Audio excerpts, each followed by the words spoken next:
자신의 뇌에 갇혀있지 말아라, 그런 말씀을 드리고 싶어요. 그 너머에는 더 크고 더 아름답고 더 깊은 세상이 있구나 하는, 그게 가장 뇌각하는 기쁨이라고 생각합니다.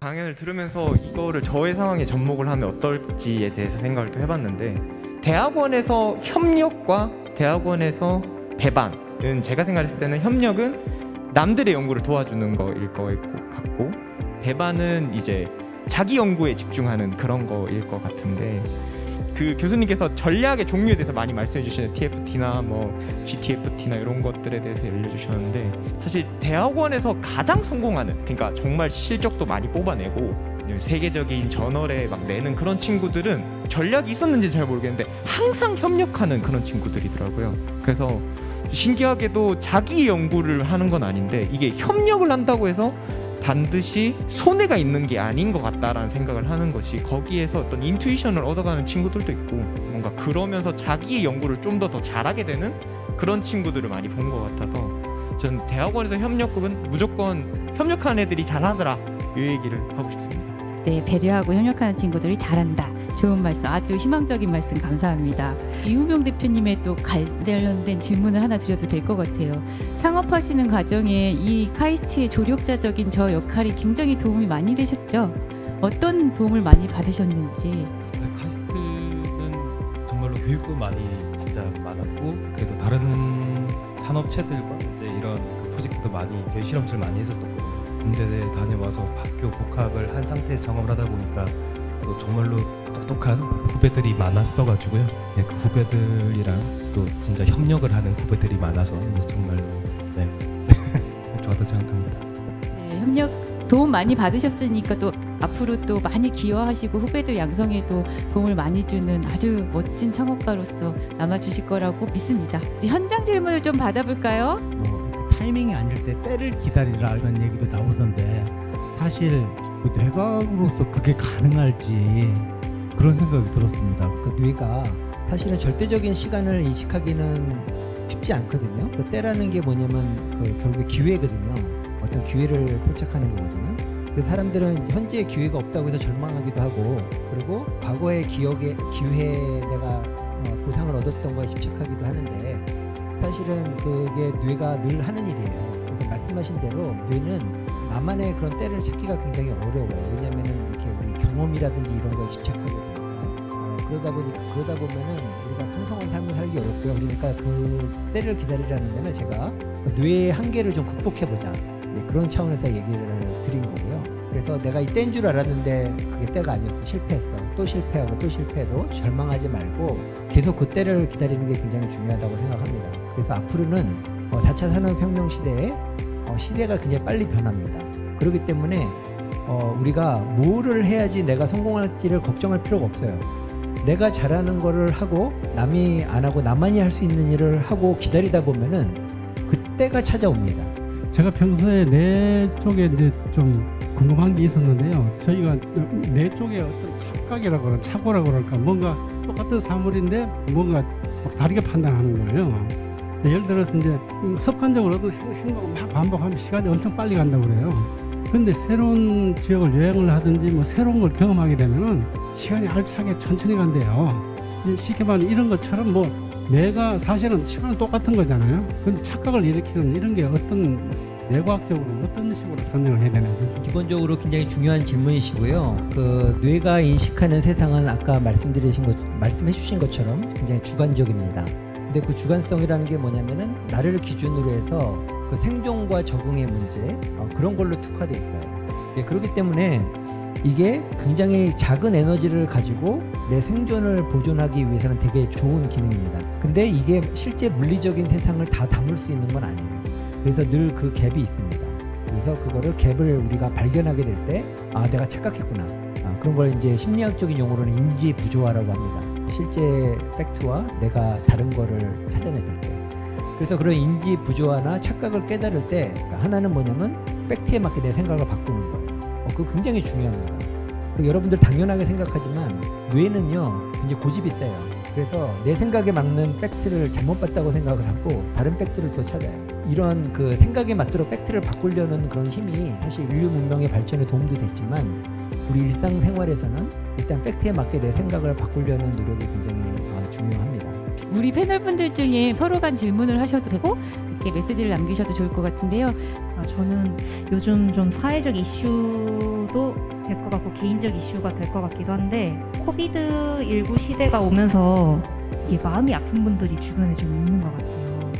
대표적으로 우울증이라든지 아니면 사회적으로 소외되는 분들이 그런 문제들이 있는데 우울증 환자분들은 여기 좌뇌에 전전두엽이 조금 비활성화돼서 불균형이 올 수도 있다고 그걸 보고 잠깐만 뇌가 상하면 회복이 안 된다고 배웠는데 어떻게 해야 되지? 방법이 있나? 오해가 그 뇌는 그 다른 장기에 비해서 잘 회복이 어렵다고 하는 부분은 저는 수정이 필요하다고 봅니다. 간은 손상되면 그냥 죽으면 죽는 거지만 신경은 신경회로라고 그래서 연결 관계잖아요. 그래서 세포가 좀 죽어도 새로운 연결을 만들 수가 있어요. 그 100세 심리학과 김영석 교수님 같은 경우에는 지금 100세시잖아요. 근데 그분이 뭐라고 얘기하시냐면 내 뇌가 본격적으로 성숙하고 생각이 깊어지는 게 60대부터 90대 사이라고 이렇게 얘기를 하십니다. 예, 그렇기 때문에 저는 뇌는 얼마든지 이렇게 변화할 수 있다고 생각하고 그거를 그 가소성이라고 그래요. 그 뇌의 가소성을 활용을 해서 얼마 전에 뉴스도 나왔죠.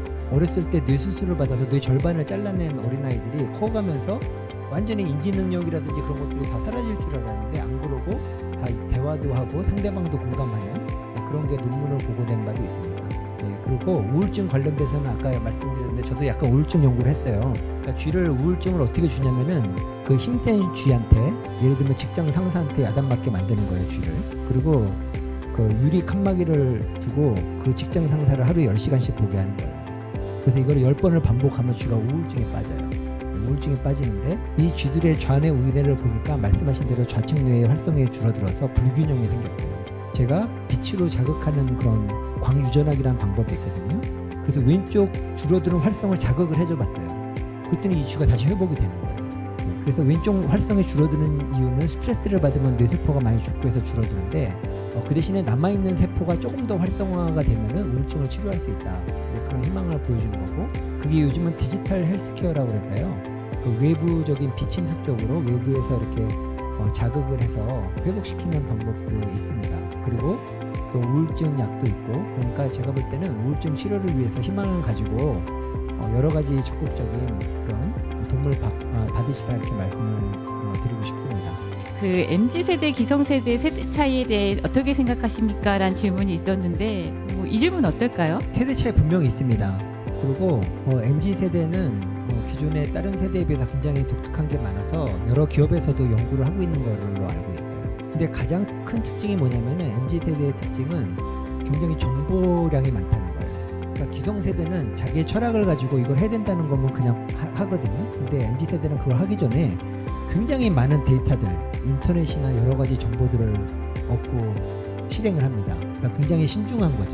그런데 반면에 그러면 정보량이 많으면 더 좋은 선택을 할 수 있어야 되잖아요. 근데 정보량이 많다는 거는 또 고민을 더 많이 하게 되는 요소가 되는 거예요.